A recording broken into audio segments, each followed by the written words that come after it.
എല്ലാവർക്കും നമസ്കാരം. ഇന്ന് ഞാൻ മുട്ട കൊണ്ടുള്ള ഒരു ഈവനിങ് സ്നാക്കിൻ്റെ റെസിപ്പി ആയിട്ടാണ് വന്നിട്ടുള്ളത്. മുട്ട ബജ്ജിയാണ് ഞാനിന്ന് തയ്യാറാക്കുന്നത്. അപ്പോൾ വീഡിയോയിലോട്ട് പോകാം. വീഡിയോയിലോട്ട് പോകുന്നതിന് മുമ്പ് എൻ്റെ ചാനൽ സബ്സ്ക്രൈബ് ചെയ്യാത്തവരൊന്ന് സബ്സ്ക്രൈബ് ചെയ്യണം. തൊട്ടടുത്ത ബെല്ലൈക്കണും കൂടെ ഒന്ന് ക്ലിക്ക് ചെയ്യണം. അപ്പോഴാണ് എൻ്റെ വീഡിയോസിൻ്റെ നോട്ടിഫിക്കേഷൻ നിങ്ങൾക്ക് കിട്ടുള്ളൂ. ആദ്യം നമുക്ക് ബജ്ജിക്കുള്ള മാവ് തയ്യാറാക്കണം. അതിന് വേണ്ടിയിട്ട് ഞാൻ ഒരു കപ്പ് കടലമാവാണ് എടുത്തിട്ടുള്ളത്. കടലമാവിൻ്റെ കൂടെ ഞാൻ കുറച്ച് അരിപ്പൊടിയും കൂടി ഇനി ചേർക്കുന്നുണ്ട്. ഏകദേശം ഒരു 3/4 കപ്പോളം അരിപ്പൊടി ചേർക്കുന്നുണ്ട്. നമ്മുടെ ബജ്ജി കഴിക്കുമ്പോൾ ഒരു ക്രിസ്പിനെസ് കിട്ടാൻ വേണ്ടിയിട്ടാണ് അരിപ്പൊടി ചേർക്കുന്നത്. ഇനി ആവശ്യത്തിന് ഉപ്പിട്ട് കൊടുക്കാം.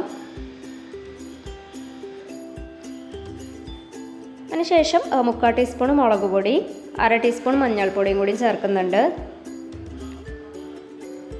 ഇനി ഞാനിതിലേക്ക് ബേക്കിംഗ് സോഡയാണ് ചേർക്കുന്നത്. ഒരു 1/4 ടീസ്പൂണിൻ്റെ അടുത്ത് ചേർത്തിട്ടുണ്ട്. ഇത് ഓപ്ഷണലാണ്, ആവശ്യമുണ്ടെങ്കിൽ മാത്രം മതി. പിന്നെ കുറച്ച് കായത്തിൻ്റെ പൊടിയും കൂടി ചേർത്ത് നന്നായിട്ടൊന്ന് മിക്സാക്കി കൊടുക്കണം.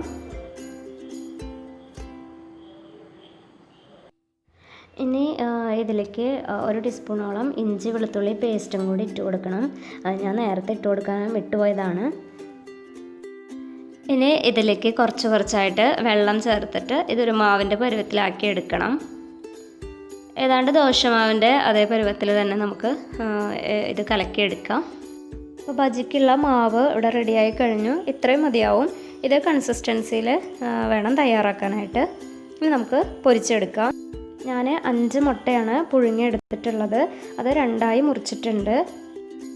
ഇനി നമുക്കിതൊന്ന് പൊരിച്ചെടുക്കണം. അതിനായിട്ട് ഞാൻ സൺഫ്ലവർ ഓയിലാണ് എടുത്തിട്ടുള്ളത്. എണ്ണ ചൂടായി വരുമ്പോൾ മുട്ട ഓരോന്നായിട്ട് മാവിൽ മുക്കിയിട്ട് എണ്ണയിലിട്ട് കൊടുക്കാം. മീഡിയം ഫ്ലെയിമിൽ വേണം തീ വയ്ക്കാനായിട്ട്. അതിനുശേഷം ഇത് 2 ഭാഗവും മറിച്ചിട്ട് മൊരിയിച്ചെടുക്കണം.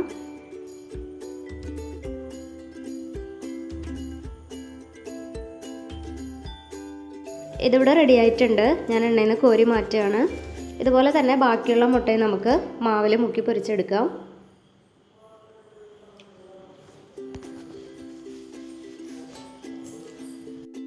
ഇപ്പോൾ നമ്മുടെ ടേസ്റ്റി ആയിട്ടുള്ള മുട്ട ബജ്ജി റെഡി ആയിട്ടുണ്ട്.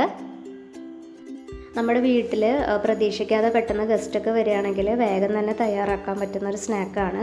മുട്ട വെന്ത് വരാനുള്ള സമയം കൊണ്ട് തന്നെ ബാറ്റർ റെഡിയാക്കാൻ പറ്റും. അപ്പോൾ എല്ലാവരും ഇതൊന്ന് ട്രൈ ചെയ്ത് നോക്കണം. ഇഷ്ടപ്പെട്ടാൽ ലൈക്ക് ചെയ്യാനും ഷെയർ ചെയ്യാനും കമൻറ്റ് ചെയ്യാനും മറക്കരുത്. അപ്പോൾ വീണ്ടും അടുത്തൊരു വീഡിയോയുമായിട്ട് കാണാം. Bye friends.